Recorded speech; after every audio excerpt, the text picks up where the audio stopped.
Are your plants under attack, and you do not even know it? Tiny invaders like aphids, caterpillars, ants, mites, and Colorado potato beetles can silently destroy your garden before you notice the damage. These pests drain nutrients from the leaves, chew through stems, and leave your vegetables weak and unhealthy. But do not worry.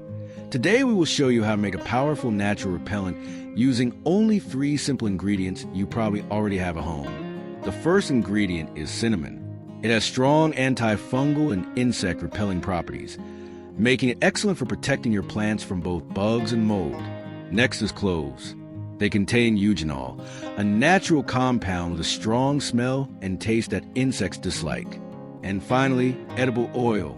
It helps the mixture stick to the leaves and suffocates small insects like mites and aphids. Mix these 3 ingredients, spray them on your plants, and watch the pests disappear. If you find this useful, subscribe to our channel. It is completely free, and share this video with your friends to help them protect their gardens too.